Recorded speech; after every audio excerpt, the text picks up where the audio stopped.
Hola a todas y todos, buenos días, buenas tardes o buenas noches, dependiendo del momento en que se enlacen a su programa Miscelánea Histórica.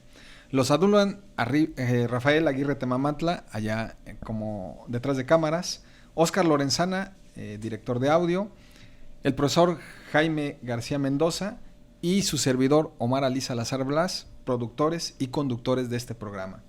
Les recordamos que Miscelánea Histórica es un proyecto que tiene la intención de difundir diversos temas de historia, desde la historia natural hasta la historia cultural. Asimismo, les comentamos que Miscelánea Histórica es un proyecto asociado con el Seminario Permanente de Historia Regional de Morelos y con el Archivo Histórico Digital del Estado de Morelos, vinculados al Centro de Investigación en Ciencias Sociales y Estudios Regionales de nuestra máxima casa de estudios, la Universidad Autónoma del Estado de Morelos. Bienvenidos. Omar, auditorio, pues el día de hoy, como parte del programa de Miscelánea 21, que está como su objetivo principal es dar a conocer a los egresados de la licenciatura de Historia de la extinta Facultad de Humanidades, ahora Instituto de Humanidades y Ciencias Sociales. Tenemos como invitado a Héctor Alexander Mejía García. Bienvenido, Héctor. Muchas gracias a todos por la invitación. Salto los nombres para hacer más dinámico esto. Entonces, muchas gracias a todos. Muy bien, Alexander, pues han pasado algunos años de tu formación en licenciatura, pero siempre creo que es correcto, como historiadores, hacer una remembranza de lo que, por qué llegamos a esta carrera, a esta profesión, dado que usualmente desconocemos, ¿no? ¿Qué es lo que hace un historiador? ¿Cómo llega Alexander a la Facultad de Humanidades? Pues bien, mira, es un poco parte de las experiencias familiares. Creo que todos tenemos esa afinidad por conocer un poco más en torno a la zona donde nos toca vivir, conocer un poco más allá de lo que sabemos al momento, ¿no? Entonces, a mí me toca vivir en un pueblo importante dentro del estado de Morelos, como es Huastepec, tanto en la actualidad como en periodos previos, ¿no? Ya desde la antigüedad más temprana hasta, el siglo XX. Entonces, a mí me toca vivir a escasas cuadras tanto del convento como de unas ruinas, conocemos como el hospital, que es de lo que hablaremos más adelante. Entonces, y mi interés por conocer más allá de quiénes construyeron estos edificios, cómo es que surgen o por qué es que están ahí, si aparentemente hoy en día Huastepec es un pueblo pequeño dentro del estado de Morelos, por qué estas ruinas y por qué tan poca información al respecto de ambos edificios, ¿no? Entonces, ya tenía esta noción de querer conocer más, y al paso del tiempo conozco que existe una licenciatura en historia y bueno, probablemente al entrar ahí puedo acceder a mayores conocimientos respecto a mis inquietudes de juventud, ¿no? Entonces, ese es parte de mi ingreso a la licenciatura. Entonces, conforme va pasando el tiempo, voy encontrando información, parte de las clases que me ayudan a acceder tanto a bases de datos, archivos, textos académicos y científicos relacionados tanto a Huastepec como en general a la historia del estado de Morelos, y ligarlo eso a las construcciones o a ciertos procesos históricos dentro del estado de Morelos que van alimentando más mi conocimiento, ¿no? Pretendemos que este programa llegue a todo tipo de público, y ahorita que defines de forma muy puntual cuál fue ese acercamiento y cómo se fue dando tu formación en la cuestión histórica, yo me pregunto, un chico de prepa que diría, seguramente tiene otras inquietudes, ¿Qué hay respecto a ese joven de prepa, Alexander, que busca una cuestión de información sobre la localidad, el lugar donde se vive, y ese Alexander que se forma en la Facultad de Humanidades? ¿Cuáles son los principales cambios que tú ves, particularmente en la cuestión pues de conocimiento, de las habilidades científicas que debemos de tener para pues trabajar esto que llamamos saber histórico?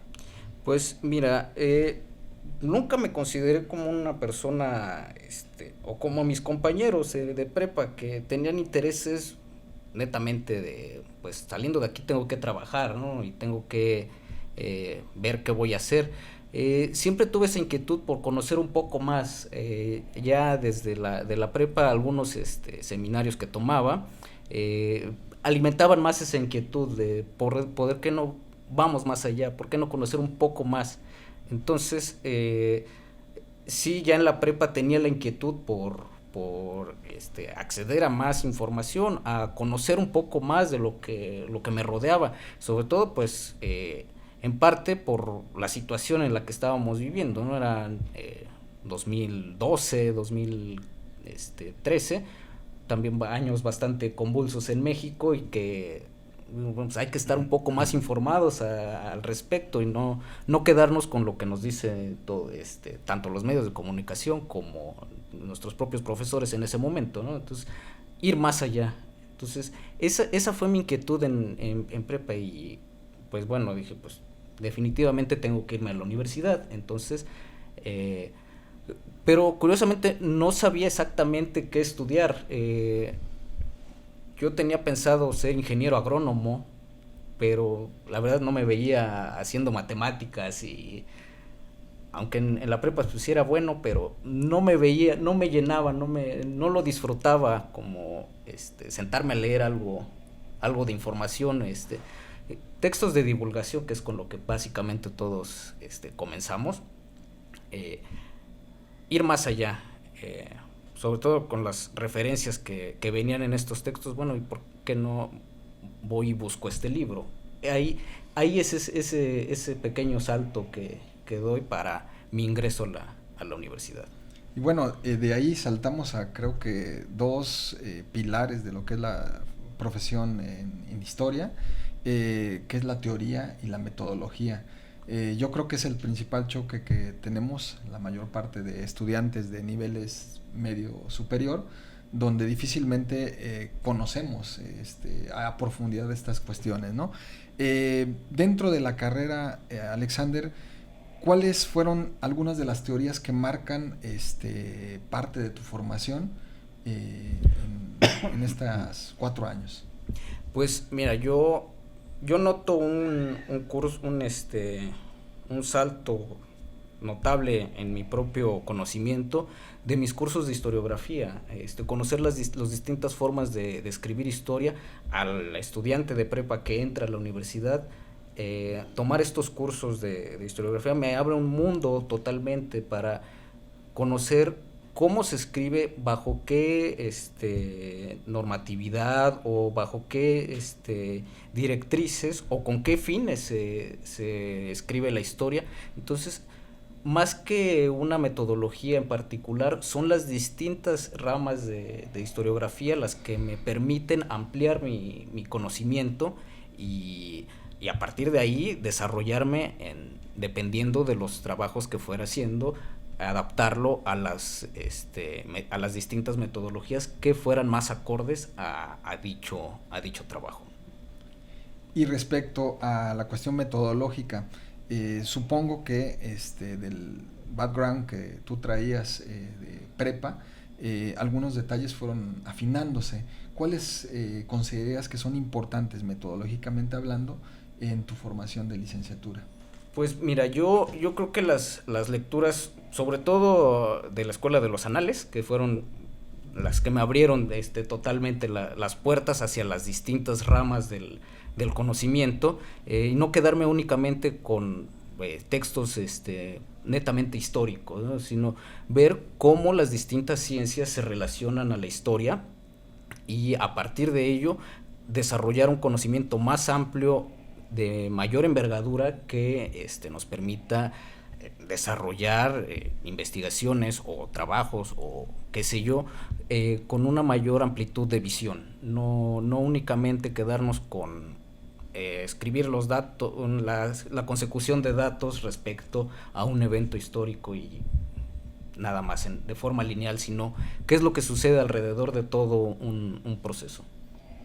Estamos en el año 2022, Alexander, y yo creo que por estas fechas, hace 25 años, una serie de académicos se juntó para decir, hasta nos decían nuestros profesores, darle a la universidad un carácter de universidad, porque no había facultad de humanidades.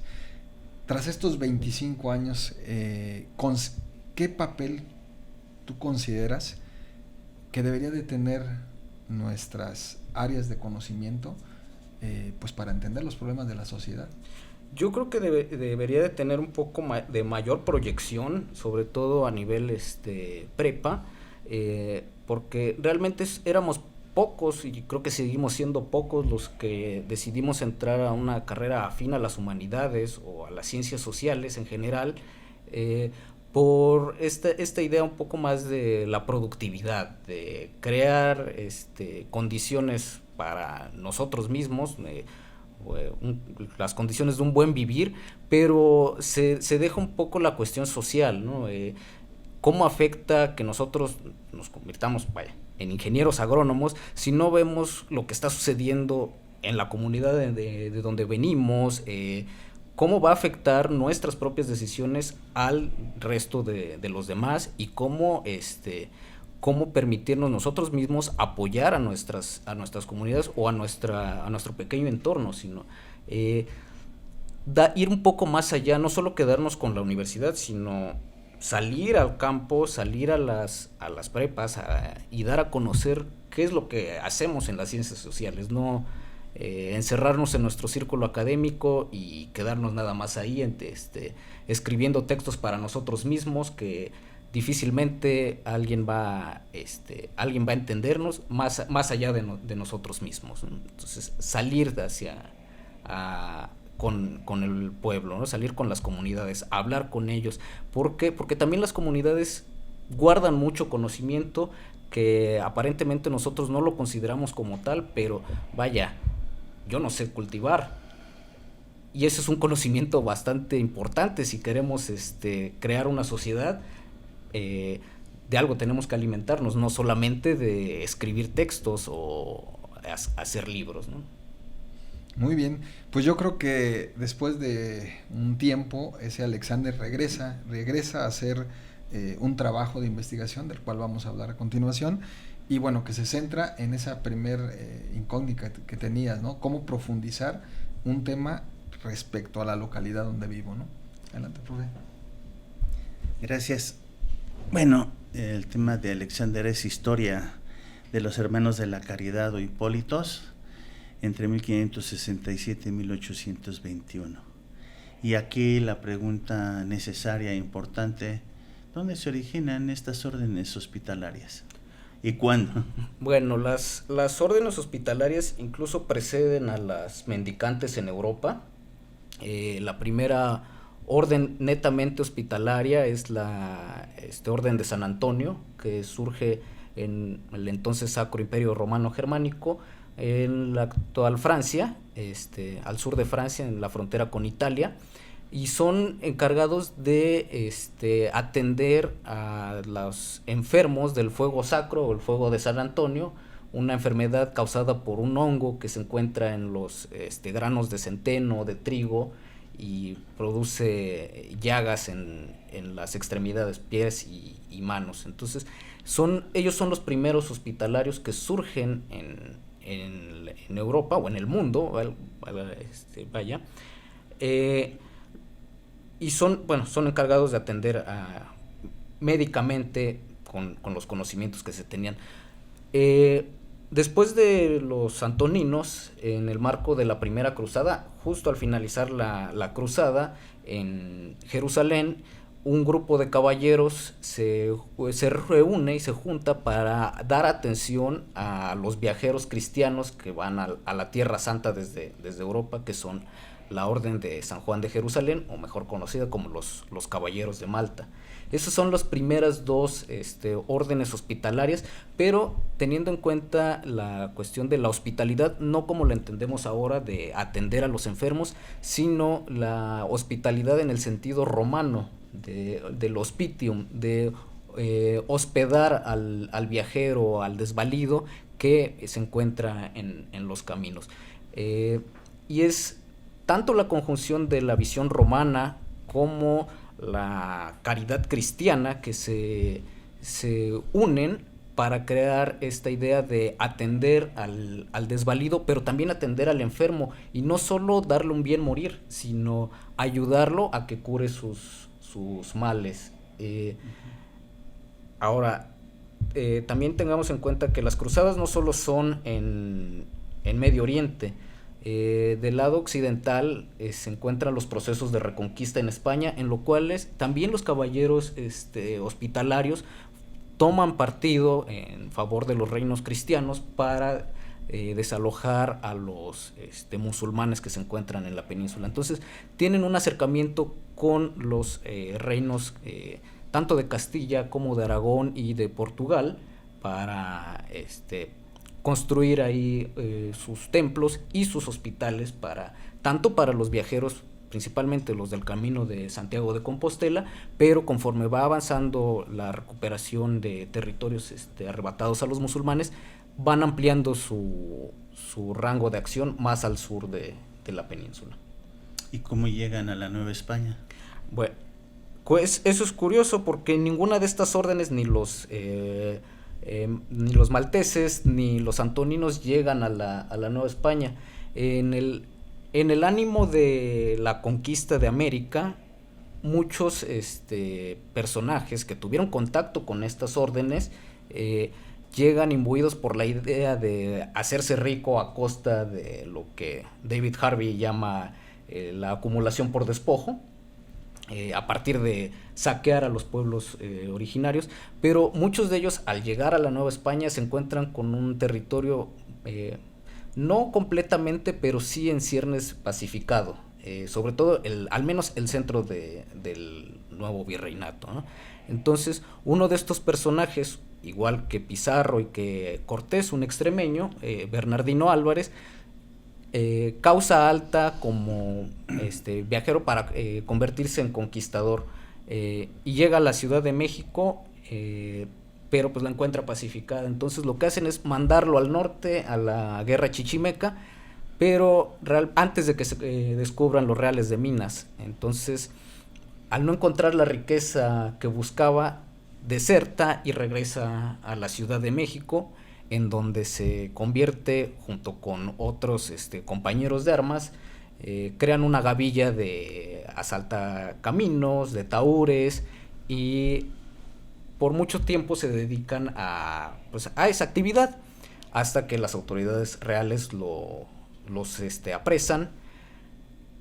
Logran escapar 2 veces de las prisiones virreinales. La segunda vez estuvieron a punto de atraparlo y huye a Acapulco, se hace amigo de un marinero, y él lo lleva al puerto del Callao y pasa los siguientes 20 años en el Perú.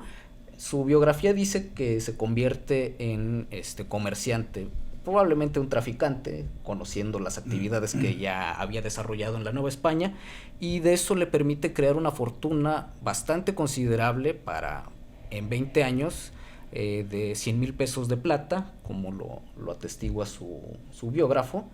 Y al regresar a la Nueva España, manda una carta a su madre en España para decirle que regrese, que se venga para México, porque podía darle una vida holgada, producto de su riqueza. Su madre le contesta que ha tomado los hábitos y que lo mejor es que dedique su vida a Dios. No sabemos a ciencia cierta qué tanto impacto tuvo la carta, o si las propias experiencias de los 20 años que estuvo en el Perú y Bernardino Álvarez decide ocupar su riqueza para entrar a trabajar a los hospitales que ya existían en la Ciudad de México, no de órdenes hospitalarias, sino de particulares, principalmente en el Hospital de Jesús, fundado por Cortés, y pasa un tiempo ahí, pero se da cuenta de una condición bastante importante. Los hospitales tienen este sentido medieval de atender, pero no curar. Simplemente cuando una persona recuperaba un poco su salud, se le desalojaba y se ocupaba la cama para dar cabida a un nuevo convaleciente o a un nuevo enfermo. Entonces se creaba un círculo vicioso de atención que nunca terminaba. Entonces lo que hace Bernardino Álvarez, se sale de los hospitales ahí mismo en la Ciudad de México y decide fundar una casa de atención netamente para los convalecientes que son desalojados de los hospitales. Ese es el origen como tal de esta... ni siquiera era una congregación como tal todavía, solo era una casa que una persona adinerada construyó para atender a los convalecientes expulsados de los hospitales. Antes de entrar ahí, hay dos preguntas que van de la mano. En la Ciudad de México decías que hay hospitales. ¿Cuáles son los hospitales que estaban fundados en la Ciudad de México? ¿Y qué es la Congregación de los Hermanos de la Caridad? Bueno, como mencionaba, está el Hospital de Jesús, ahí están, se me fue ahorita el nombre, pero está el Hospital para Leprosos, que está de San Lázaro. San Lázaro, exactamente, San Lázaro, y demás pequeños centros de atención dentro de los conventos franciscanos, que eran los franciscanos quienes se encargaban de atender a los enfermos, aunque su vocación no era hospitalaria. Bernardino Álvarez funda esta casa, pero no con la idea de crear una congregación. Él muere sin tener la intención de crear la congregación. Sin embargo, sus contactos políticos y religiosos le permiten crecer de manera exponencial en un corto plazo. En 1567 funda la casa en la Ciudad de México. Un año después está construyendo, manda un propio a Huastepec, a Domingo de Ibarra, para que entre en conversaciones con los caciques indígenas del pueblo, así como con los dominicos que ya estaban establecidos en el lugar, para plantearles la idea de construir una casa a semejanza de la Ciudad de México. Llega a un buen término, entonces empieza a construir esta casa. Un año después, ya no es la idea solo de construir una casa, sino que le va a dar sustento a estas casas. Entonces ya también es un ánimo económico lo que impulsa a Bernardino Álvarez. Tengamos en cuenta que son los orígenes del capitalismo en la Nueva España, y se funda un trapiche que posteriormente se va a convertir en una hacienda azucarera, que es la Hacienda de la Concepción, mejor conocida como el Hospital, que en la Revolución será un punto focal del levantamiento armado. Entonces esta hacienda da sustento ya no solo a Huastepec, sino también a la Ciudad de México, y a partir de estas tres construcciones hay una explosión, porque se empiezan a fundar nuevas casas ya con la idea de hospitales para atender enfermos. Se funda uno en Acapulco, otro en la isla de San Juan de Ulúa, y se crea una red que va del Golfo al Pacífico. Ahí ya podemos hablar de una especie o una congregación como tal, sin serlo formalmente. Sobre el Hospital de San Hipólito en la Ciudad de México, ¿qué puedes mencionar? Pues el hospital fue construido a las afueras de la entonces Ciudad de México. De lo que eran las afueras. Lo que eran las afueras de la Ciudad de México. Es lo que hoy es el Metro Hidalgo, básicamente está en el centro histórico, ¿no? Entonces, ese hospital originalmente no iba a ser construido ahí, iba a ser construido más a las afueras de la ciudad, ya en tierras de los indígenas, pero insisto, con las relaciones políticas que tenía el propio Bernardino, el virrey le concede un terreno en donde iba a ser construido originalmente, pero al considerarlo demasiado lejos de la ciudad, le da la libertad de vender ese terreno y comprar uno más cerca de la ciudad española. Entonces ahí se construye en donde actualmente está la casa. Bueno, se construye la casa que iba a ser el hospital, y la riqueza de tanto de Bernardino como la que aporta la hacienda azucarera debe ser bastante considerable como para construirla en un lapso de aproximadamente unos 10 años. Ya existe un hospital como tal, y en los siguientes 10 años está ya toda la red hospitalaria del Golfo al Pacífico. Uh-huh. Ahí en el hospital de Huastepec hay dos personajes muy interesantes que coinciden en un tiempo, que es Francisco Hernández, el protomédico de Su Majestad, y Gregorio López. ¿Qué nos podías platicar primero de Francisco Hernández y qué es el protomedicato? Bueno, Francisco Hernández es un personaje importante en España que se forma junto con personajes como Benito Arias Montano o Andreas Vesalio. En el mismo periodo los tres se encuentran en la Universidad de Alcalá de Henares, y ahí inicia la revolución científica en torno médico. Se desecha la primatura de regla, que seguía pesando sobre los conocimientos científicos y médicos. Así como Aristóteles y Platón fueron los padres de la filosofía medieval para Tomás de Aquino o Agustín de Hipona, Galeno e Hipócrates son para los médicos de la época. Entonces, en este periodo comienzan a considerar que, pues, si bien es cierto mucho de lo que estos médicos de la antigüedad escribieron, hay cuestiones que no pueden sostenerse ya. Entonces se inicia ahí se inicia la revolución científica, y Vesalio lo hace en la anatomía. Francisco Hernández es un botánico, pero también es médico, y pasa a formar parte, con ayuda de Vesalio, a convertirse en protomédico real de Felipe II. Ahora, el protomedicato es una institución que se crea para reglamentar a todos los, tanto barberos como médicos, uh-huh, que actúan tanto en Castilla como en Aragón y en los demás dominios españoles. Entonces, el protomedicato se crea para regular y para licenciar a todos los que ejerzan de una u otra manera la medicina. Francisco Hernández es encomendado por Felipe II para realizar la primera expedición científica de su tipo en el mundo a los dominios de la Nueva España.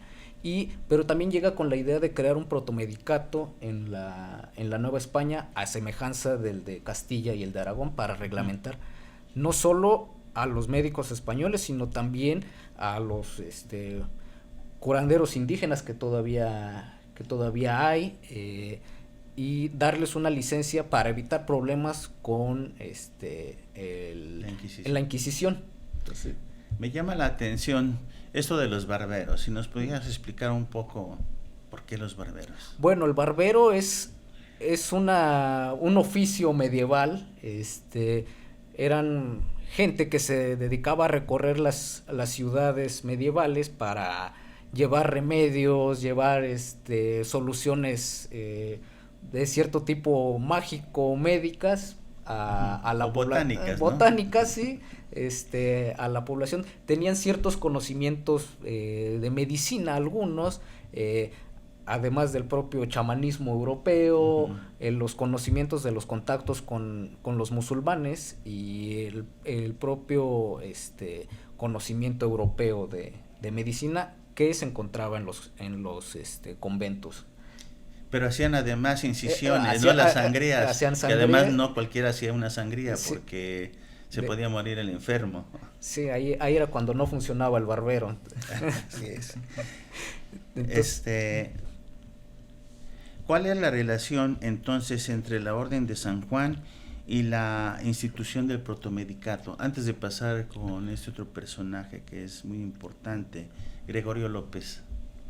La Orden de San Juan se funda básicamente en los mismos años que se están construyendo los hospitales en la Ciudad de México de Bernardino Álvarez, con esta idea también de el contacto con la Orden de San Juan en España, la Orden de Malta, para no para no confundir a una con otra. La funda un portugués cuando se encuentran la unión de las coronas, tanto la portuguesa como la española, y con un ánimo similar al de Bernardino Álvarez, atender a todos aquellos personas que están siendo desalojadas de los hospitales, para darles una mejor calidad de vida o una mejor muerte, y que no mueran en las calles de las ciudades españolas, en ese ánimo cristiano de la buena muerte. Entonces, y el virrey, uno de los virreyes de este periodo, pide que se traslade la Orden de San Juan de Dios a la Ciudad de México, pero por problemas de clima, de financiamiento, tardan un año en llegar. Se tenía programado que llegaran en 1604 y tardan un año en llegar. Ya tenían un hospital para ellos, y en ese año que se tarda en llegar los primeros miembros de la orden, porque esa sí surge como orden, no como congregación, no lleva estos pasos de congregación religiosa, orden religiosa, se funda como tal, como una orden religiosa en España. Como tardan en llegar, lo que hace el virrey es otorgarles el hospital que era destinado para ellos a los Hipólitos. Entonces, al llegar, pues se encuentran con que no tienen dónde trabajar, y pasa un lapso en el que un adinerado me parece que es de la ciudad de Puebla, construye una casa para albergar a los hermanos de San Juan de Dios, para atender. Y comienzan a tener contacto tanto hipólitos como sanjuanistas, pero es un contacto terso, no hay conflicto, a pesar de que los dos se dedican a lo mismo. Además, tengamos en cuenta que para el momento en que llegan, la extensión de los hipólitos es prácticamente en todo el centro de la Nueva España. Una nueva orden no les iba a afectar en lo más mínimo, al contrario, les ayudaba en un territorio tan grande. Les ayudaba porque al ser los únicos en atender convalecientes, no se daban abasto suficiente para cumplir tan grande tarea. Y regresando al periodo, Gregorio López. Gregorio López es un personaje bastante misterioso en ciertos sentidos, porque se menciona que es un hijo bastardo de Felipe II, aunque no se ha comprobado del todo. Hay muchos claroscuros en torno a sus primeros años de vida. Simplemente aparece en la Ciudad de México y es un eremita que se dedica a la introspección y a adquirir conocimientos tanto de la tradición española, la tradición novohispana y la tradición indígena. Comienza a reunir esos conocimientos de atención hacia los enfermos, y por los ayunos a los que se sometía su salud se vio empeorada, y uno de sus compañeros le recomienda trasladarse a Huastepec para atender su salud. Que se convirtió en su biógrafo, intercede con el propio Bernardino Álvarez para darle un cuarto en el hospital de Huastepec para atenderse ahí, debido a que su estado era crítico y se consideraba que probablemente moriría en un tiempo corto. Pero curiosamente en Huastepec recupera su salud y pasa los siguientes 9 años, casi 10, recopilando toda la información de la tradición médica que existía en el lugar.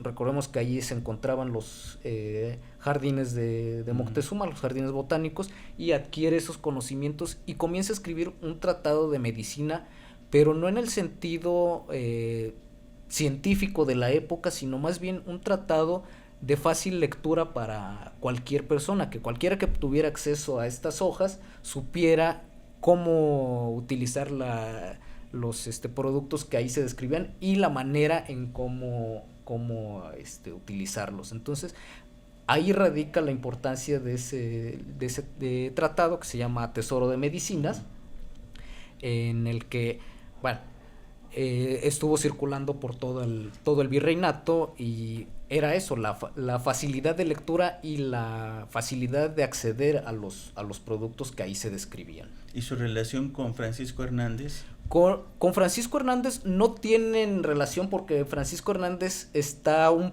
lapso corto en Huastepec. Uh-huh. Tiene contactos con los primeros Hipólitos, con Domingo de Ibarra, uh-huh, que es cuando se está construyendo el hospital. Entonces, cuando llega Gregorio López, el hospital ya está construido, uh-huh, y Francisco Hernández ya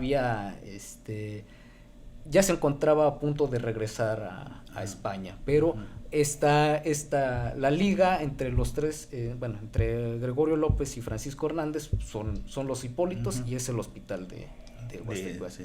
Aquí es interesante ver, porque siempre se habla que la clasificación de los minerales y las plantas, el INEO, pero Francisco Hernández es la primera clasificación a nivel mundial de plantas, animales y elementos botánicos, sobre todo de lo que escribió sobre América.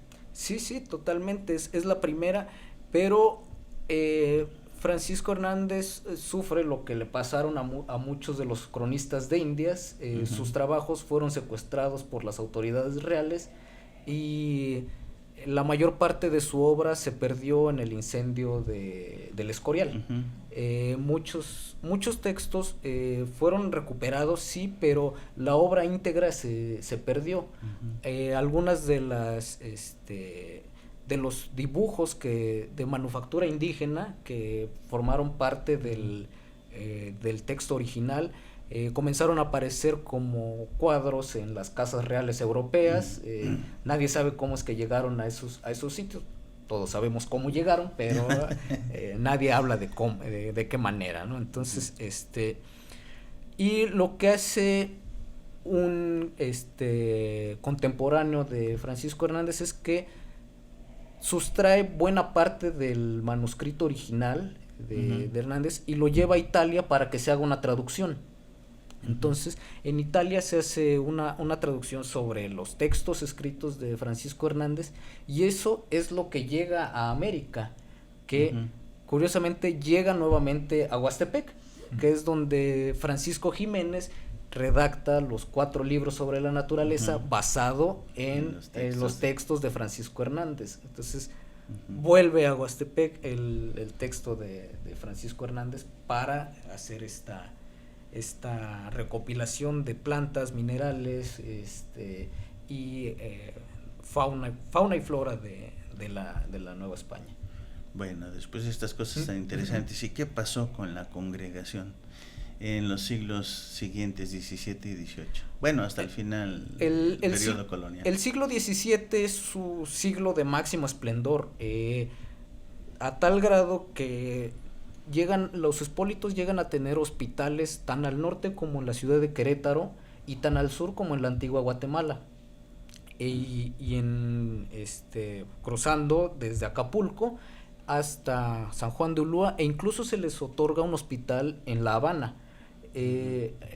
Desconozco la información sobre el hospital de La Habana, pero también se tenía planteado extender la provincia hasta las Filipinas, cosa que no llegó a suceder por problemas dentro de la misma congregación. A pesar de que se encuentran en su periodo de máximo esplendor, ya hay ciertos inconvenientes en su interior, principalmente porque, como no eran una orden religiosa sino una congregación, tenían ciertas libertades que otras, que la orden de San Juan de Dios, o que la segunda orden hospitalaria fundada en América, la orden de Belén, que se funda en Guatemala, reciben ya una reglamentación por parte de tanto de la iglesia como de las autoridades reales.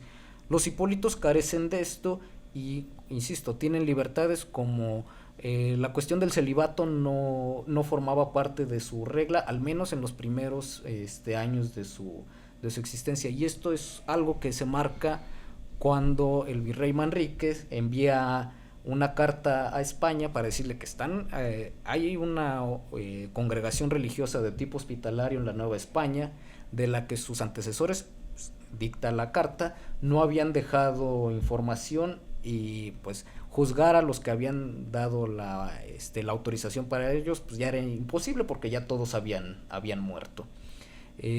Y señala también en la carta que el contacto de los miembros de la congregación con mujeres convalecientes, así como con familiares mujeres, estaba causando problemas al interior de esta congregación. Entonces había que reglamentarlo para evitar todos estos problemas. Entonces todo el siglo XVII tratan de subsanarse estos problemas y vuelvo a lo mismo, es su máximo esplendor. Al finalizar el siglo XVII, justo en 1700, el Papa les concede la bula para elevarlos al rango de orden religiosa de carácter hospitalario, sujetos a la regla de San Agustín. Ahí ya se les impone la norma del celibato, pero ahí es donde comienzan los problemas realmente serios para la congregación, para la ya orden hospitalaria. Ajá. Entonces, el siglo XVIII es su siglo de decadencia. Forman parte de los concilios provinciales de México, pero cuarto, ¿no? Tanto del tercero como del cuarto, pero ya es más una presencia simbólica más que de otra categoría, porque forman parte de los debates, pero no tienen un peso real dentro de estos. Pues se les invita porque pues son una orden religiosa que está en la Nueva España y tienen que participar. Entonces no hay... luego, pues los primeros años del siglo XIX están marcados por el levantamiento armado en el Bajío, de Miguel Hidalgo. Las campañas de Morelos también dañan las estructuras de los hospitales. El hospital de Acapulco, que era importante por la conexión con Filipinas, se convierte en un cuartel de los realistas que Morelos bombardea y destruye totalmente el hospital. Los frailes ya habían salido de Acapulco con dirección primero a Huastepec y de ahí a la Ciudad de México. Y muchos de los hospitales comienzan a ser abandonados. ¿Por qué? Porque aparte de que tienen problemas al interior de la orden, también empiezan los problemas económicos. La hacienda de la Concepción o el hospital comienza a ser concedida a particulares y terminan por venderla. La venden ante la incapacidad de poder mantener el hospital de Huastepec. Venden la empresa que le da el sustento económico al hospital de Huastepec para mantenerlo unos cuantos de años más, pero realmente al deshacerse de ello pierden totalmente cualquier sustento económico. Y también está la idea de las reformas borbónicas también influyen bastante dentro de la concepción de la caridad. La caridad ya no es vista como una virtud dentro de la población. Otorgar dinero a congregaciones religiosas significa una pérdida en el ánimo capitalista de producción y dejan de percibir estas aportaciones por parte de la población. Entonces, pues si ya su condición económica era grave, las reformas borbónicas vienen a cortarles todavía más su percepción económica. Es la otra cuestión que sí pasamos por el hospital, pero ya viéndolo físicamente, en una ocasión que estuvimos ahí, están marcadas las camas y todo eso. ¿Nos podrías decir cómo funcionaba y cuál era su organización más o menos de este asunto? Pues Las ruinas que quedan actualmente del hospital es apenas una pequeña parte de lo que realmente fue el hospital de Huastepec, que abarcaba toda la manzana en la que se encuentra el edificio. Hoy en día solo queda en la capilla, una pequeña parte de lo que era el claustro y el área de camillas y la botica del hospital. Todo lo demás, para el siglo XIX el hospital ya está prácticamente abandonado. Pero bueno, la atención dentro del hospital de Huastepec era, como mencioné cuando hablaba de Gregorio López, para atender a los enfermos de gravedad, a los que en la Ciudad de México no se les podía dar una atención completa y que muy probablemente iban a morir. Se les recomendaba ir a Huastepec para pasar mejores condiciones climatológicas, sus últimos días de vida. Entonces, esa era la idea del hospital de Huastepec, atender a personas incurables, y tenía dos áreas de camillas. Hoy solo queda una. En una se atendía a hombres y en otra se atendía a mujeres. Y se atendía tanto españoles como a indígenas, pero indígenas de la nobleza, no a cualquiera. Se podía atender a un mendigo siempre y cuando fuera español, pero no sucedía lo mismo con un Macehual.